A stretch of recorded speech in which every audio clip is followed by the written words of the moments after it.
So I'm just a few short weeks away from my final retirement. Now, I've been thinking about what's the best way to protect ourselves in the UK from Trump. And maybe we should try to outwit Trump by teaming up with other countries who think the same way that we do. And you know what? It's not just a pipe dream. There are really strong signs that some major players are looking into this right now. If they can make it work, it would be game over for Trump's tariff game. Meanwhile, the stock markets worldwide are taking a hit. I mean, that's slightly better today, but we've had 3 solid days of drops. Trump's not going to let a little thing like the tariffs being complete lunacy stop him from carrying on. But hey, Canada's about to go into a general election later this month, and it could actually be a big turning point in the whole global trade mess, I think. I mean, if the Canadian Liberal Party wins, which I think looks pretty likely at the moment, and Mark Carney then stays on as Prime Minister, we could see something really interesting happening. Now, it might be seriously bad news for Donald Trump. Apparently, Macron, Carney and a few others have really actually been chatting about how to handle Trump's protectionist tactics. It's not exactly a secret, but the big question is, what are they actually saying to each other? Well, Trump's strategy seems to be getting countries to come to him cap in hand individually and agree to much worse trade deals than they had before. And maybe that's in exchange for some kind of a break on these extortionate tariffs he's been touting. But that would mostly benefit America. We've heard that several countries have dropped everything to rush into talks with Trump and his people. I mean, the White House is boasting that 50 different governments have been trying to do this, but kind of who believes any of these stats coming out the White House nowadays? But that's not really what individual countries want right now. Some might think they've got a choice, though for most countries, hitting back with their own tariffs isn't an option. I mean, China's retaliated, haven't they? And they've got the power to do that a lot more. And Canada, proud country, they've responded to. And the EU's looking at what they can do. Pretty much everyone else, it's pointless. If Trump is serious about taking a short-term hit for long-term gain, then he genuinely seems to believe what he's saying. And these retaliatory tariffs, they're just not going to cut it. The smaller countries have got no bargaining power. But maybe there's another way. An alliance of countries that actually are committed to the current kind of rule-based trading system. If you add up the economies of Canada, the UK, Australia, Japan, the EU, they're actually bigger as a group than the Americas.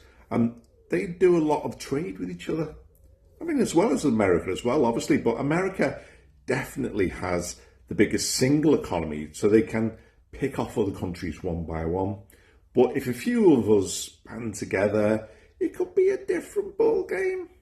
To start with, you'd need countries that only have big economies and trade a lot with America. But also, you'd need ones that are already used to working together. And once it proves it can work, it could easily bring in other countries as well. To me, it makes sense. It makes sense that the markets, that are the ones I've been talking about, the ones that are already trading with each other, probably do see eye to eye on preferring a systems based on rules, not just throwing your weight around and bullying your mates. They definitely don't want to give in to Trump's demands. If we can actually get this alliance together, our combined economies are, a bit bigger than America's, and that would mean we can make decisions a bit more like America does, really. They've got a single leader, especially now that their Congress has pretty much stepped back.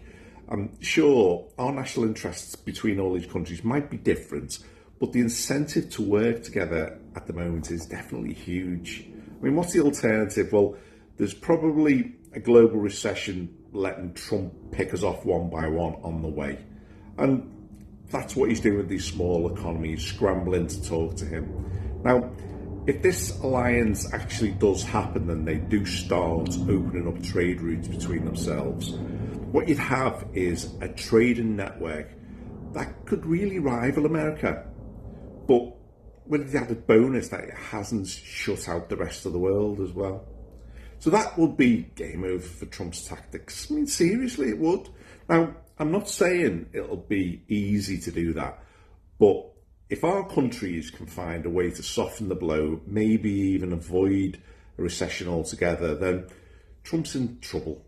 If Carney wins the Canadian election, he seems really keen to be the driving force behind this alliance, which I think is why Canada could be so important. I mean, Carney's the one that's really pushing for this, and he'd be in a great position to lead it.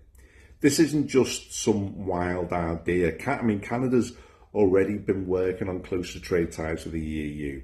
And Labour wanted something similar before, but it actually becomes a lot less controversial now when you're facing threats from Trump. Plus, doing it with Canada, who are, a fellow Commonwealth country, makes it seem a lot less like some kind of political statement to the public. I mean, working with Canada, nobody's going to accuse Canada of wanting to join the EU. So it wouldn't be seen as a way to sneakily reverse Brexit with the EU. What we'd be doing is doing exactly what Canada's doing, which is build an alliance. And that would avoid the controversy, which, Labour's been trying to avoid any talk about Brexit at all. And if we can't get good access to American markets, we absolutely have to improve our access to the European markets. But this alliance could also mean Canada and the UK enjoying a much closer relationship with each other, which is something that Carney's been talking about and wanting. Now, remember, the post-Brexit trade talks with Canada kind of fell apart because of cheese, believe it or not. So there's definitely room for improvement. And if we can work on a different kind of arrangement, one that works for us both, then that'd be a big step forward in my eyes. Okay, so this isn't just about trade across the Atlantic, right? We're talking Australia, Brazil, and a bunch of others too. And Labour's already doing some things that fit into this idea. I mean, Starmer's been pushing back the deadline for hybrid cars, for example, which, shows there's some kind of change in the politics there. And basically, any country that's comfortable trading with the EU, which would be, obviously the core of this kind of alliance, they'll be feeling the pinch from Trump's tariffs. They might just jump on board. It could really turn into something big, I think. Sometimes you find unity when things get tough. And what about China? They could do something similar with countries they get along with better. Or if this new trading network proves it to stand up to Trump, then China might even decide to trade more with us. I mean, we're not talking a full-on free trade area here, just keeping trade barriers as low as possible between us all. Now, imagine Trump's reaction to that. He'd be throwing a right tantrum because his plans would only work on these really small countries. And his billionaire compatriots would be complaining because Trump's messing with their companies and they're losing a lot of money at the moment. And generally the Republicans, they'd be moaning as well because the economy is going down the drain in America. And even with the kind of voter suppression tricks they're playing in America at the moment, they could be hammered in the midterms. Now, Trump's acting a bit like a mafia boss at the moment of the Republicans, but if he stops lying in their pockets and loses his power, even threatening their positions in the primaries, this bullying tactic's not going to work anymore. Now, his whole plan is already starting to fall apart. Even his own Secretary of State is contradicting what Trump's saying. I mean, they've got no idea what's going on. I guess that's the problem with billionaires, that they're quite used to not having anyone properly challenging them until suddenly they decide to want to run for office. Now, back in the UK, the Conservatives and Reform UK are definitely going to push for us to cozy up a bit more to Trump. And they're already doing that. But why are they doing it? Slightly lower tariffs? Trump's not offering us a good deal. He's been giving us a choice between a bad and a worse deal. And I think the public's starting to see that, really. Of course, the UK government is still trying to get a good trade deal with the US, and we continue to need to do that. But if this doesn't work, we do need a plan B. And that's just not giving in. If plan A works, it doesn't mean we can't do plan B as well. We can work with America and the EU and Canada. Starmer keeps saying it's not about choosing between the US and the EU, and he's saying that we can have closer ties with both. And I think he's right. Like I said, Trump might force us to choose though, and if he does, the answer's obvious to me. We're guaranteed to get a worse deal from Trump whatever happens, now and in the future as well. We've got way more potential to grow our trade by working with countries whose combined companies can actually rival America's, and ones that are also committed to trade and respect like we always had. We know that Canada, UK, France and Germany are already talking about how to deal with this.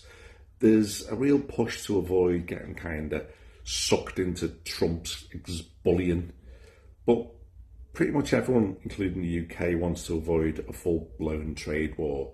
I mean, Trump's been thinking about this for decades, so he's not going to stop now. He's not going to reverse. He never reverses like that. That's why it makes sense that we're all talking about this, even openly, and moving closer to a like-minded kind of market approach to it. Maybe a new trading bloc that promotes the rules-based system as a better option than Trump's protectionism. And if it works, more countries will want to join, and it's a way to stand up to Trump without making things worse. It's basically saying, okay, Trump, you've taken your ball, but we've got our own ball. We're going to play our own game. So thanks for listening, guys, and I'd love to hear what you think. Let me know in the comments. Cheers.